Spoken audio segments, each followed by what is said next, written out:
hopefully from what you just picked up from the title of this video, yes, this is...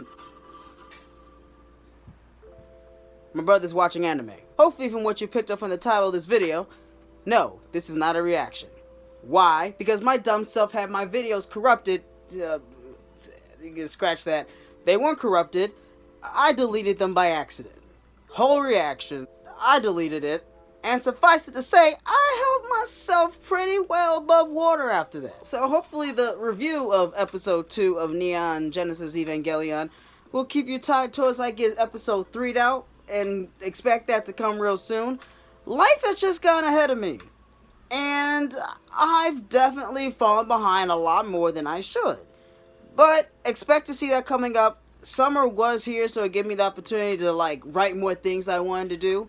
And since school's coming around the corner, my time will be stretched out a lot longer than what it should be. But expect more videos to come out as well. Not just reactions too, people. I got other things as well this channel. I'm not just a reaction channel, in case you're wondering, which you probably aren't. But I thought I'd just put a shameless plug in the middle of this video. Why not? Time and place, Nick? Nah, the time is now! So starting right off the bat, there's a couple of things I picked up in episode 2, which is unfamiliar ceilings. There are a few things I wanted to touch on that really spoke to me, which I think will be really important to start the conversation. First of which, evil guys with big noses. Have you seen these? It's like they literally sneeze out Granny Smith apples. Like, I am dead serious. I'm not sure what the stigma is about bad guys and large noses, but literally everybody in that one room, they were talking about Shinji's father. I can't remember his name at the time and point of talking about this, but literally they all had noses that looked like, how can I put this? Like, these are all descendants of Gru from Despicable Me. Like, even Despicable is literally a whole character based on large noses that look like it. You can even go further back and say it's freaking Penguin, or the Penguin from Batman. Like, these guys have noses that signifies their evilness, and I look at them and I say, these guys are definitely evil. And that's what I got from this too, was that these guys, if basically in this anime you got a big nose, you destroying people's lives. That's all I'm saying. It's nothing to say about people with big noses in general, but in this particular anime, you killed a couple of people. Part 2, which is what I saw, is that apparently Shinji has suffered from his first inception of using the Eva. He suffered physical and psychological trauma after connecting to the robot. And what I think is really cool is that I think this is going to cause future psychological problems for Shinji. I expect him, the tonality of this entire show, from what I'm getting after the first 2 episodes, is that there's like this air of like loneliness.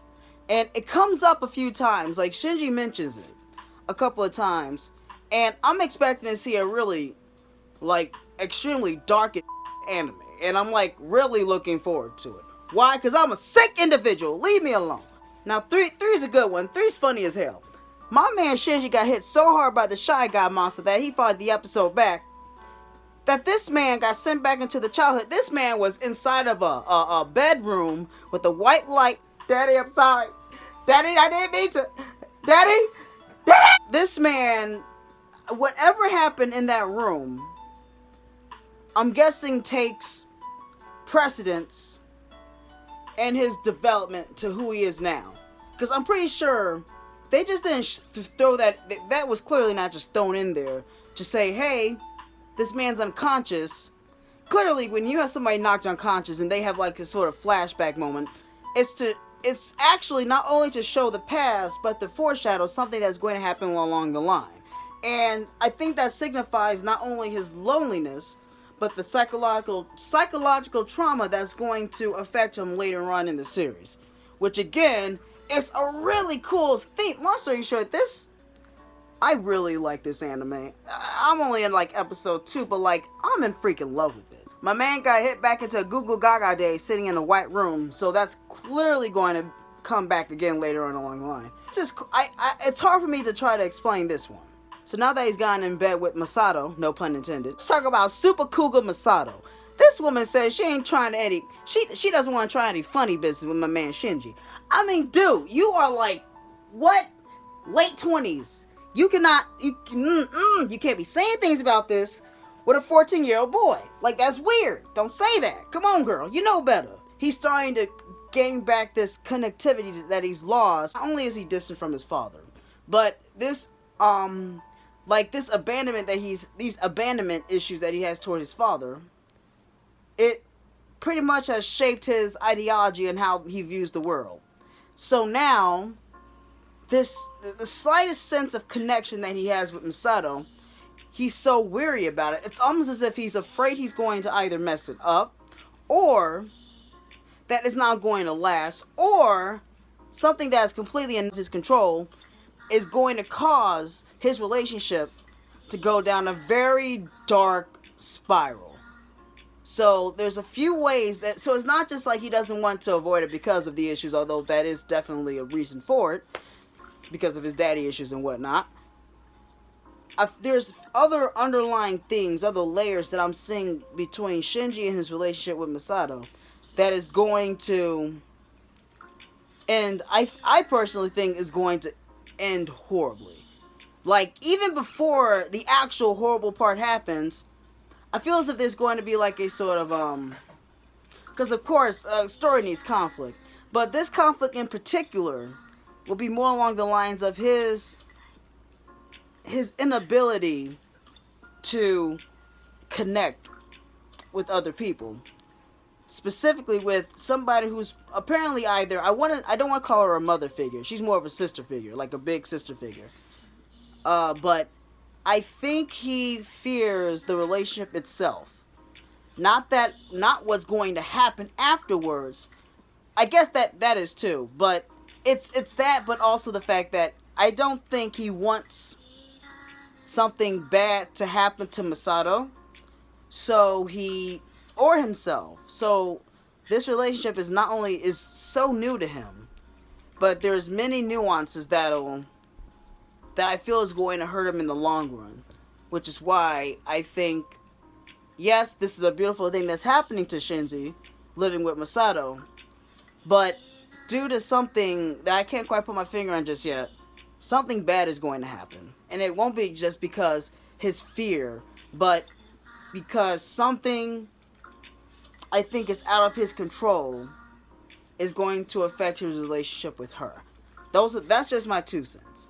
Number 5. This is actually super beautiful. This is another reason why I'm congratulating this anime. Is because there is no CG back in. Well, there were, but from what I've seen, especially with these large robotic fights, nowadays when they will use CG to try to fill in the spaces, but this anime doesn't rely on that, which is, again, not to crap on CGI anime, because CGI anime can be beautiful if done right, but this in particular, especially with these large set designs and these set pieces, it really shows the scale on the attention to detail that the creators for this put into each and every single individual scene. Like, especially the scene when Shinji Misato looks over the mountain cliff and sees the entire city on its in that scope. And what's crazy is he says something. He basically calls it empty.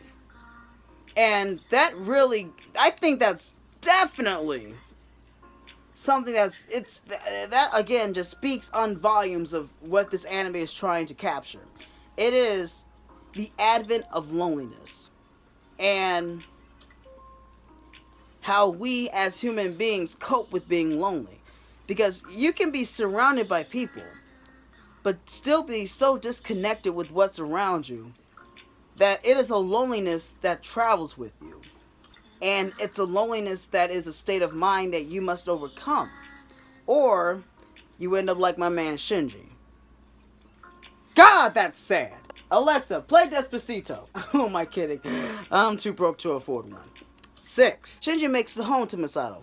But it's at this, and what's at this time, we actually see the fight that took place when my man Shinji got knocked unconscious when fighting Shy Guy X02.14, is that he can make these Evas go berserk. But like by default, this thing will go berserk to because perseverance, self-perseverance, and it wants to preserve itself. It doesn't want to be destroyed. So I think that's probably what happened, because I mentioned this earlier. I think these things have like a there's a biological component to it, and it's parasitic, and so it wants to survive. It wants to continue onward. So it'll do what it can to keep itself afloat. So the fact that it went berserk was only a defense mechanism. It's clearly a defense mechanism, but I think there's more along the lines of its biological precept. So if something like this were to happen with Shinji, it might be because Shinji is making it go berserk, or it just might have been like a defense mechanism. So my man Shinji didn't go like reach his next level. I don't believe that. I believe that it's something what Shinji has, but also the biological undertones of these Evas and like these robotic beings. So as this happened, or before it happened, before he had this like flashback, or before Misato told him what he did when he saved the city. So now he makes it to the apartment, and it's almost as if you have to ask a vampire if they want to enter your space. You have to give them the ability to. You have to say yes, they can enter. So again, that's another part. Again, just something minor that I picked up. He's not going to assert himself, and this is probably not going to happen for a very long time, because I think there's definitely going to be a strong character arc with Shinji. But up until now, he's reserved. He's not as connected with the outside world, so he's looking for acceptance. And with Misato, I think he's found that. Although she does have ulterior motives, because her friend called earlier and she's like, I better lay off, he's going to notice. So whatever her reasoning is, I think she is truly there for Misato. I think Misato's truly there for Shinji, but I think my man Shinji should steer clear of the Super Cougar, because she's up to something. And although she might be there for him and might have his best intentions, her intentions will probably cause that rift that might happen later on in the anime. Also, there's a penguin living in the refrigerator.